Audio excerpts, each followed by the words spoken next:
Slide 29, Lesson 2, Nouns, Plurals, Gender, Feminine. We've had a look at the masculine nouns in the previous slide. Now let's have a look at the feminine nouns.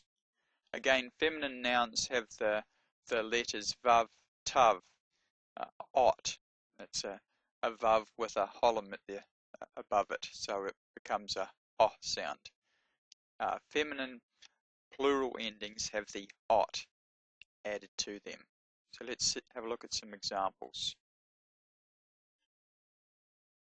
Alright, if we again have a look at the word for horse, but the feminine singular version of it, so that's for a mare, a female horse. Horse is sus, and a female horse, mare, is susa. Susa. Samak vav, samak, hey. Mare. And the plural is susot. Mares.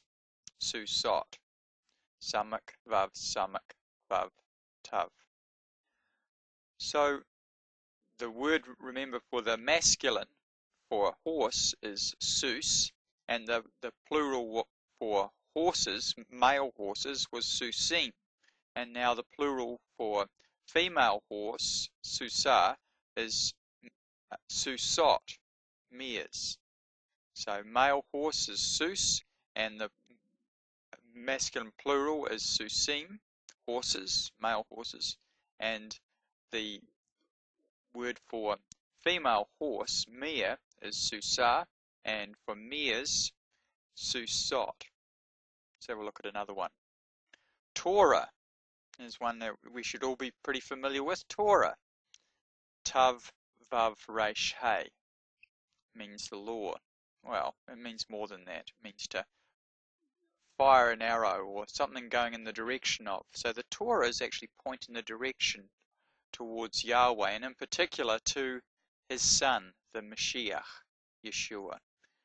And the plural of Torah is Torot. So Torah is actually a feminine noun, and its plural has a feminine plural ending, ot, at the end of it. So Torah becomes Torot, laws, or translated laws. Likewise, the word for commandment. We have someone who has had a bar mitzvah. They are a son of the commandment. Bar is another word for son, and mitzvah means commandment. Mitzvah, commandment, is a plural.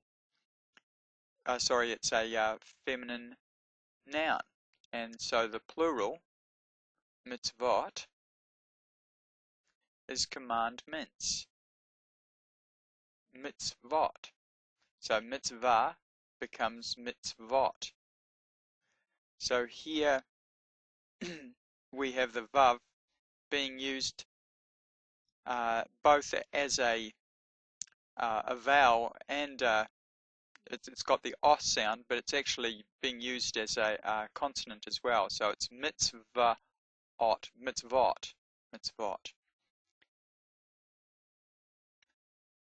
Another feminine singular. Now this one doesn't have a hey at the end, is ruach, spirit. Ruach, resh, vav, chet.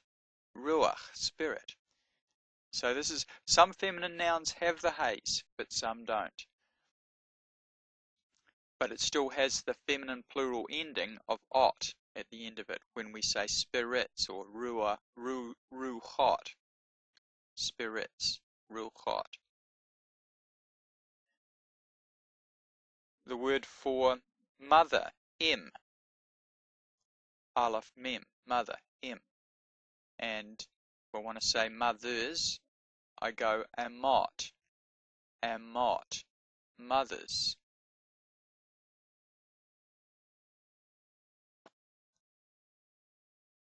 Bat, which means daughter, and it's related to the word for house, bait, or the letter bet, which I often say bait. My apologies. Bat, and the daughter, and the plural bar not. Now here, so it's not bar tot. It changes to bar not. Bar not. Daughters. So there's a few words like this, and you just have to learn them, or just recognize them when you come across them. Bar not. Daughters. Nephesh. Nephesh means soul. Nun, pei, or fei, shin. Soul. Sometimes translated life. The life of the soul is in the blood. The life, the soul, the high of the nephesh is in the blood, nephesh, soul. That's why we should never drink blood, or should always have when we eat meat, it should always be well drained of the blood. Nefeshot, nefeshot. Souls. Eretz is one we mentioned before, which means land. Eretz. It also means the earth. And the plural is aretzot. Aretzot. Lands or earths. Father, Av. There's the Aleph Beit. The Aleph Beit is the father. And the plural is Avot. Avot. Fathers.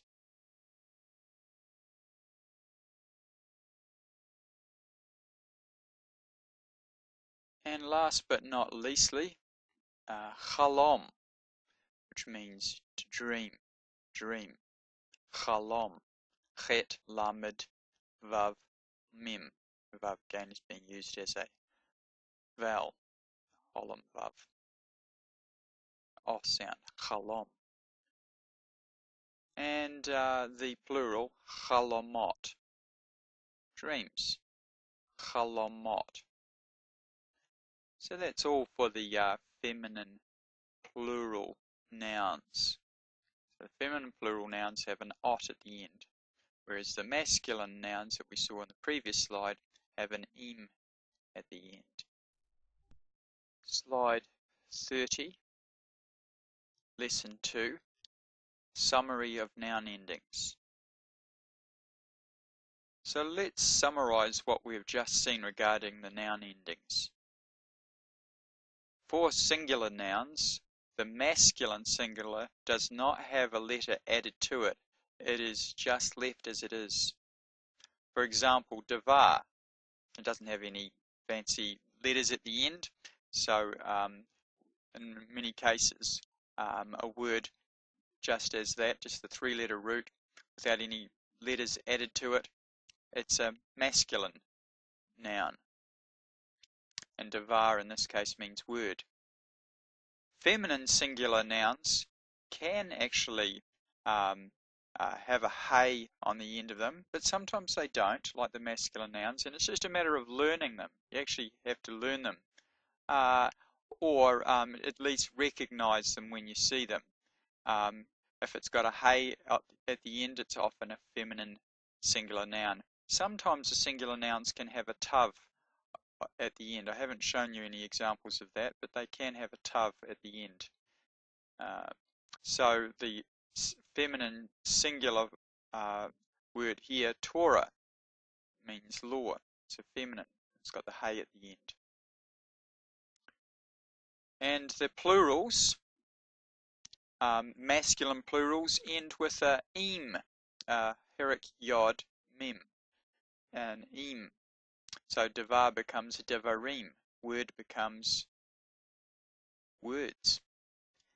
And the feminine plurals end with ot, vav, holom vav, and a tav, ot. So Torah becomes Torot, law becomes laws. Now there are some exceptions to these rules. For instance, the masculine singular word for father, av, actually has a feminine plural ending, avot. So it's not avim, it's for fathers, it's avot. It's got a feminine plural ending, which is a little bit confusing. But you soon become aware of the exceptions, the common ones anyway, just by reading them. You often come across the word for fathers. The fathers, Abraham, Isaac, and Jacob, Abraham, Yitzhak, and Yaakov. Also, many feminine singular words do not have a hey at the end of them. So many do, but many don't. This one, aretz, doesn't have a hey at the end of it, but its plural is still a feminine plural, aretzot. And you don't necessarily have to learn all of these when you're just passively reading the word, but you do the Torah, but you do need to be aware that that masculine plurals have an em at the end of it, and feminine plurals have an ot at the end of it, and that feminine plurals often end singular words often have a hey at the end, whereas masculine singular words don't, but sometimes feminine words don't also.